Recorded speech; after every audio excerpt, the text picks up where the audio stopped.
তাকে এখনও পর্যন্ত তার মামলাগুলি প্রত্যাহার হয়নি। আমরা দাবি করছি বেগম খালেদা জিয়া আমাদের আগামী দিনের রাষ্ট্রনায়ক, বিএনপির একটি চেয়ারম্যান, তারেক রহমান সহ আমাদের অত্যন্ত যৌক্তিক দাবি এই অন্তর্বর্তীকালীন সরকারের কাছে। অতীত সরকার তো এই কর্মকাণ্ডগুলো করেছে। বেগম খালেদা জিয়ার আমাদের বিএনপির চেয়ারপারসন, তারপরে উনি মাদার অফ ডেমোক্রেসি, গণতন্ত্রের মা, দেশের 3 বারের প্রধানমন্ত্রী।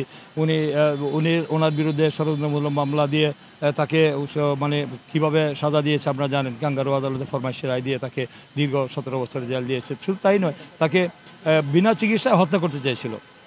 এই যে বিনা চিকিৎসায় হত্যা করার যে ষড়যন্ত্র হয়েছিল, তারপরে এই দাবিটাই সরকারের কাছে যে ওনারা ইতিমধ্যে তার করেছেন, মুক্ত করে দিয়েছেন, উন্মুক্ত হয়েছেন, কিন্তু তাকে এখনও পর্যন্ত তার মামলাগুলি প্রত্যাহার হয়নি।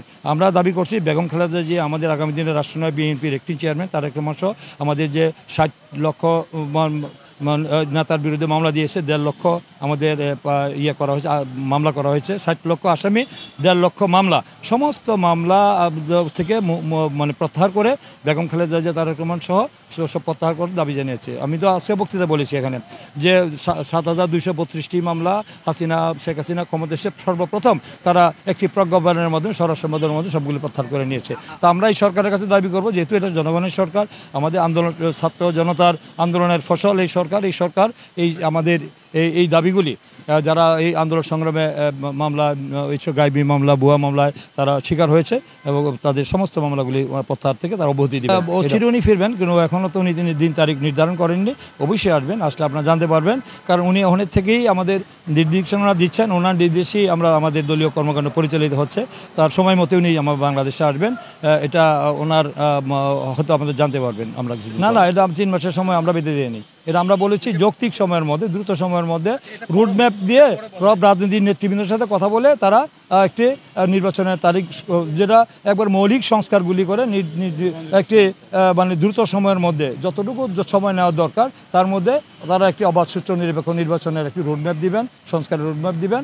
এই বিষয়টি অতি দ্রুত রাজনৈতিক নেতৃবৃন্দের সাথে আলাপ করার জন্য আমরা এই সরকারের কাছে গতকালকেও আমাদের দলের মহাসচিব, আমাদের জানেন যে এই অন্তর্বর্তীকালীন সরকারের প্রধান উপদেষ্টা ডক্টর ইউনূস সাহেবের সাথে দেখা করেছেন, দেখা করে এই দাবিগুলো করে আসছেন। এটা বোধহয় খুব অচিরেই হবে আর কি, ইনশাল্লাহ। না, বিএনপির সাথে তো মানে আমাদের কোনো মতগত পার্থক্য, তেমন মৌলিক কোনো পার্থক্য নেই। তারাও এই সরকারের প্রথম যে আন্দোলন করেছে, আমরাও আন্দোলন করেছি। এখন মৌলিক বিষয়গুলি তো সেখানে ধরেন আমাদের এই সরকার যেটা উল্লেখযোগ্য সংস্কারগুলো করবেন, যেগুলো নির্বাচন থেকে শুরু করে রোডম্যাপ দিবেন, এবং আমাদের কিছু যেগুলো করে এসেনশিয়াল আমাদের সংস্কার, জাতীয় যেই অসঙ্গতিগুলো ছিল, একদলীয় স্বৈরাচার ফ্যাসিস্ট দানবীয় সরকার যে কাজগুলো করেছেন, এখন সার্বভৌম একটা পার্লামেন্ট যখন হবে অবাধ, সুষ্ঠু নির্বাচনের মধ্যে, সেই পার্লামেন্টে গিয়ে আর বাকি সংস্কারগুলি সেটা মানে আমাদের পার্লামেন্টই গৃহীত হবে আর কি, অতীতে ইন ফিউচারে যে আমাদের আদার্স যে সংস্কারগুলি দরকার, এটা তো ওভারনাইট করা সম্ভব না। এটা তো সেটা ইট উইল টেক টাইম। আমরা আশা করি আমার সরকার সময় দিতে হবে, এবং সেই বিষয়গুলি আমরা যেটা জটিল বিষয়গুলি সেগুলো পরবর্তীতে আমরা জাতীয় সংসদে গিয়ে হয়তো আমরা সংশোধন করব। হ্যাঁ, প্রতিষ্ঠাবাসী কিন্তু আমরা সেইভাবে সাদামাটা করার ছিল, কিন্তু এই বন্যার্থের ভয়াবহ বন্যার কারণে আমরা এই প্রোগ্রাম করেছি, স্থগিত করেছি, এবং সেটা এই বন্যার্থের সাহায্যার্থে আমরা কিছু এই 5 দিনের যে উদযাপন করার কথা ছিল, আমরা উদযাপন করতেছিলাম সাদামাটা, আমরা অত্যন্ত সিম্পল সাদামাটা, কোনো বন্যাঢ্য জাঁকজমক হবে না, এবং এটার যে অর্থ ব্যয় হবে সেই অর্থগুলি আমরা সেই বন্যার্থের সাহায্যে, মানবতার কল্যাণে এই বন্যার্থদের সাহায্যে আমরা করবো, ব্যয় করবো, ওদের কাছে আমরা সে অনুদান দিব না। এটা তো বলার কে রাখে না, এটা তো ঠিক ভাষায় প্রকাশ করা যাবে না। আগে তো একটা শ্বাসরুদ্ধকর অবস্থা ছিল, একটা আমরা সবসময় আতঙ্কের মধ্যে ছিলাম যে কখন পুলিশ আমাদের গ্রেপ্তার করে যায়। 5 বার গ্রেপ্তার হয়েছি, মায়ের খেয়েছি, জেলে গিয়েছি, মামলা আমার প্রায় 100 কাছাকাছি।